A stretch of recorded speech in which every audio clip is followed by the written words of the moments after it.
October 14th, 1943. 15,000 feet above Schweinfurt, Germany. A B-17 Flying Fortress tumbles away, trailing smoke. In AFW 190, a German pilot scribbles a victory in his log. Below him, the bomber's stream tightens, guns chattering 50 caliber into empty sky. This was Black Thursday.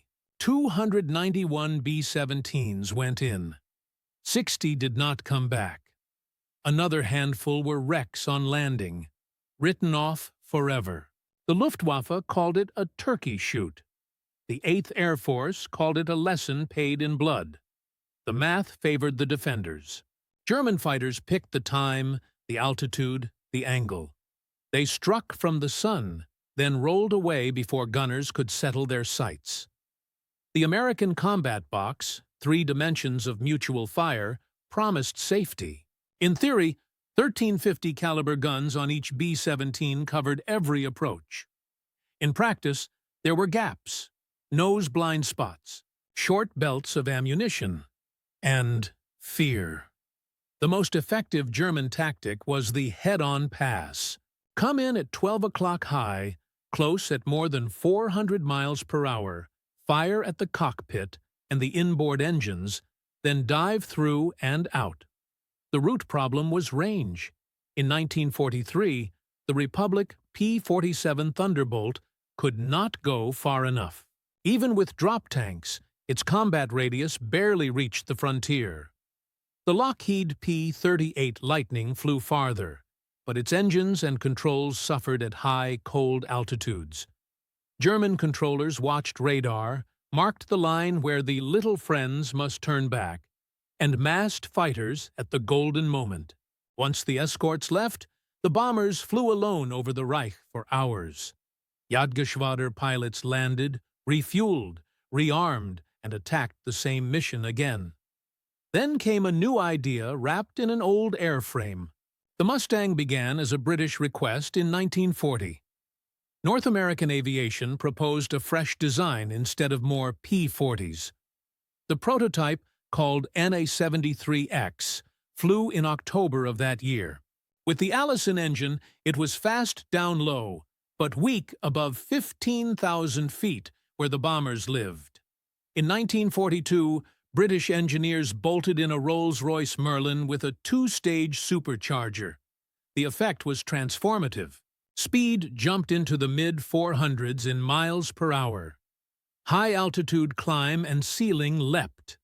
The sleek airframe, with its laminar flow wing, squeezed drag and sipped fuel. Range was the revolution.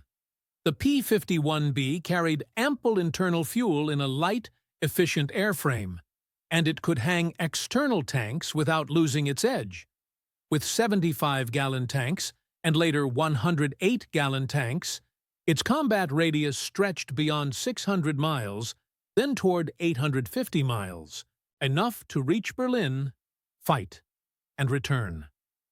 The first group to field Mustangs in strength was the 354th Fighter Group, the Pioneer Mustang Group, in November of 1943 at Boxted in Essex.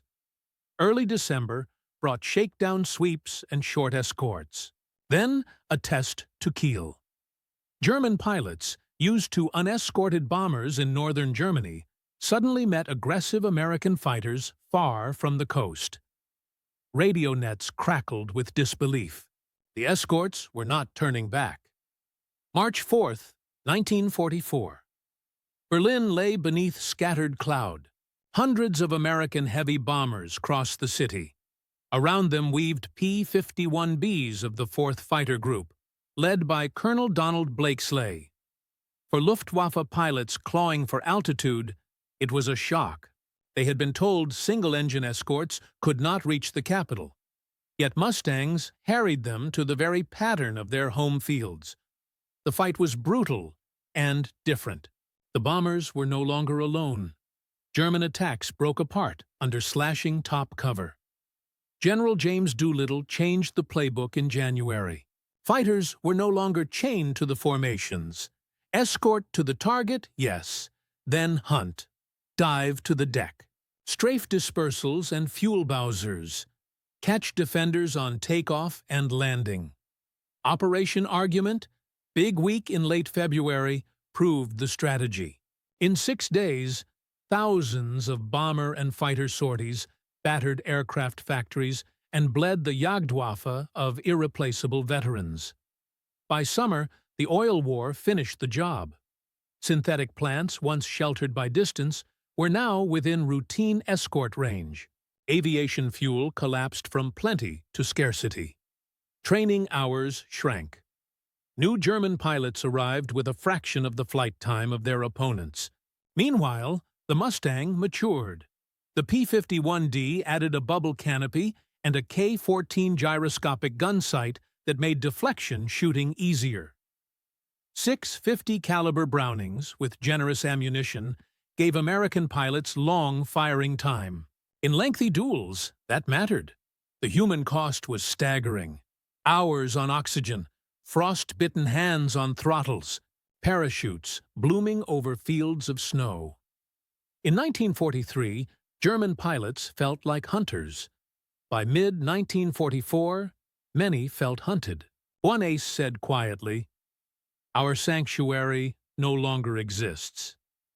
Another, years later, admitted that seeing Mustangs over Berlin told him the end was coming. German laughter at unescorted bombers faded the day the Mustangs stayed. Range changed everything.